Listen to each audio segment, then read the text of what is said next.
initially talaga, I don't believe kasi na may mako-contribute sa akin yung organizations.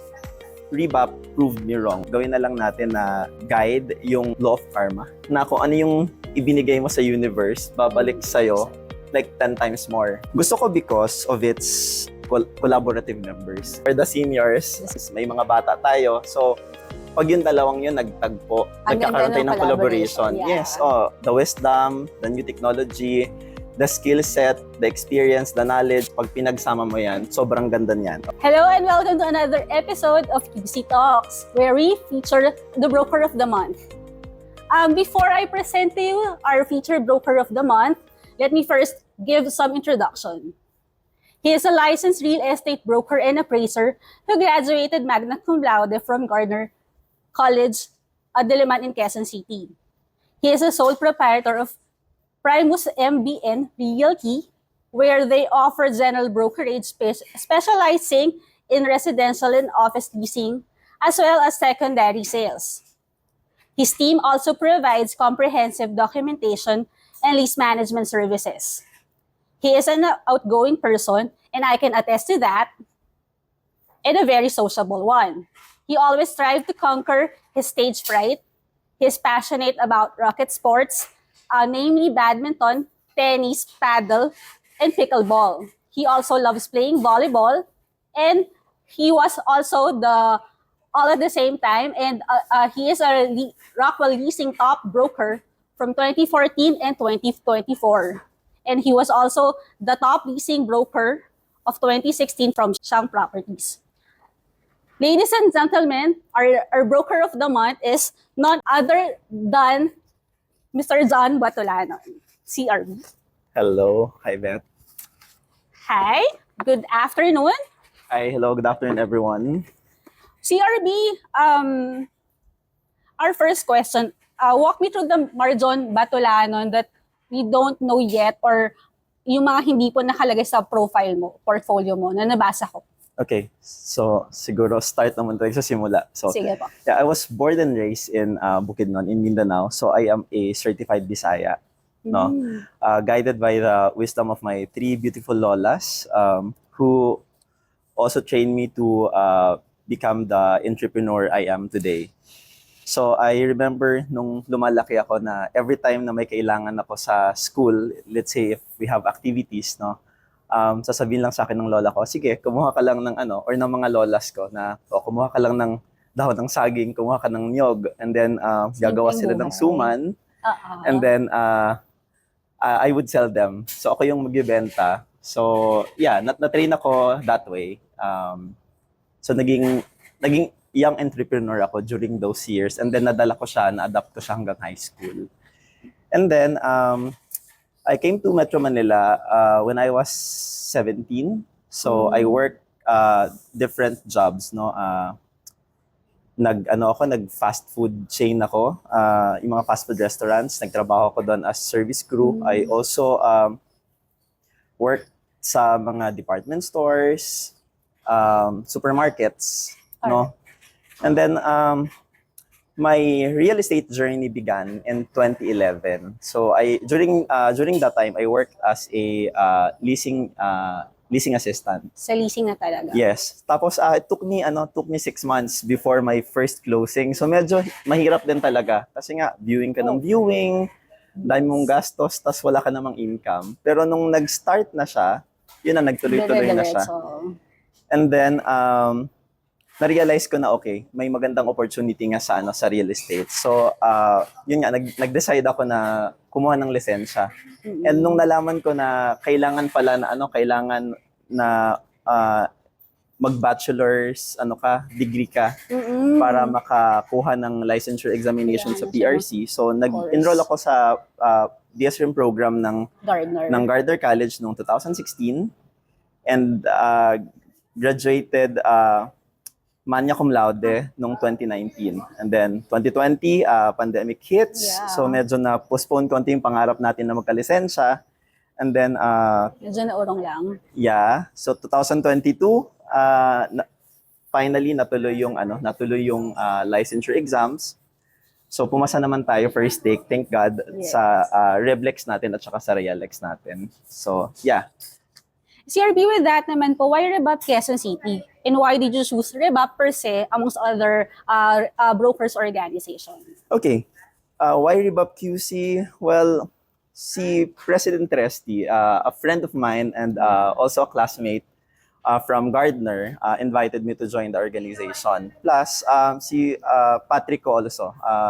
Patrick and I were friends, or we've been friends since 2013 pa. So medyo matagal-tagal na kaming magkakilala ni Pooch, no, as what we call him dun sa grupo Boots. namin.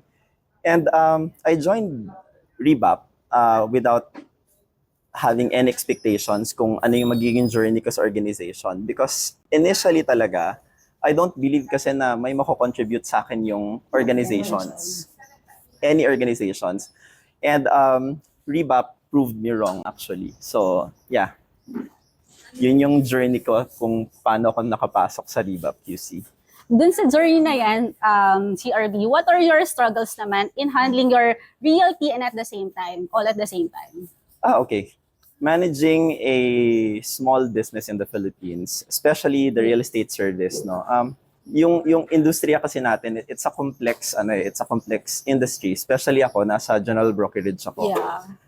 Ang daming bagay na kailangan mong pagtuunan ng pansin, no.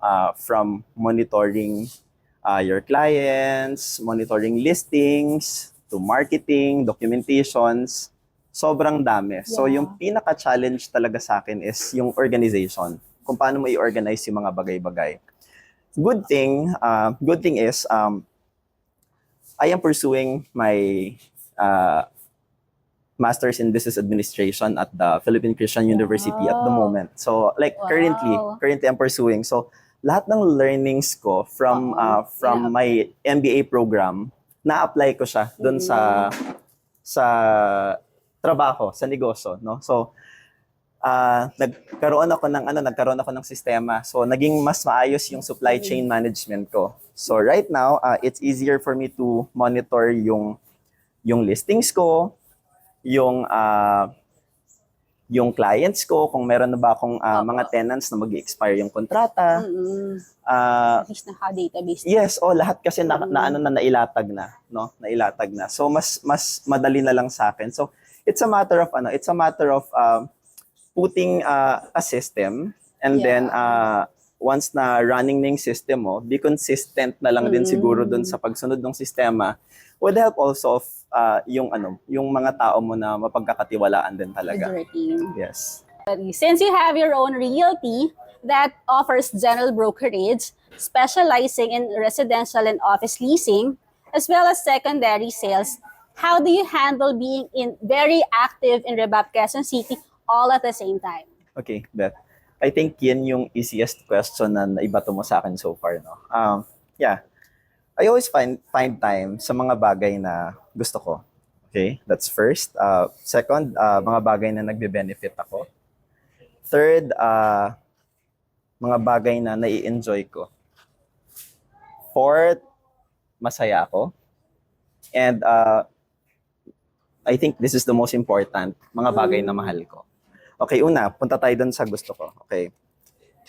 Gusto ko because of its diverse and collaborative members. So magkakaiba tayo ng sa QC, 'di ba? Meron tayong we have this the Omega the Omega Pain, team, or the seniors. Tapos meron tayong young guns, may mga bata tayo. So pag yung dalawang yun nagtagpo, no? Nagkakaroon tayo ng collaboration. Yeah. Yes, the wisdom, the new technology, the skill set, the experience, the knowledge, and then the fresh minds doon sa practice. Pag pinagsama mo yan, sobrang ganda niyan. Okay. Nagbe-benefit ako. Okay. Nagbe-benefit ako sa programs na ino-offer, sa programs na activities ng chapter, no? Sobrang active nung sobrang active nung chapter natin, the board, sobrang active ng board, and the members also are very participative doon sa mga events na ginagawa natin. So, gusto ko, benefits. Pangatlo is, na-enjoy ko. Actually, yes, na-enjoy ko every time na nakikita-kita tayo. Na-enjoy ko yung kwentuhan, yung asaran. Tayo yung chapter kasi na pagpikon ka, pangit ka. So bawal mapikon dito. So I think it's refreshing, no? And it's something na nilook forward ko nga every time na may regardless kung GMM, sometimes pag nag-NGMM tayo lang din yung nagkikita-kita. So masaya siya. So na-enjoy ko, pang-apat, masaya ako. Yes, I'm always happy pagkakasama ko yung members ng Rebop QC, no? The wisdom that you get from the seniors, yun nga, dun sa mga the wisdom that you get from the seniors, the knowledge, the experiences na nabibigay ng mga sobrang magagaling natin na members. And lastly, mahal ko. Yeah. Mahal ko Rebop QC kasi nararamdaman ko din naman yung pagmamahal na binabato nila sa akin. So yeah. With that naman, si RB, give a small message to everybody para magtagal sa real estate or may it be not in sales. So, lahat po ng realms of life. Okay.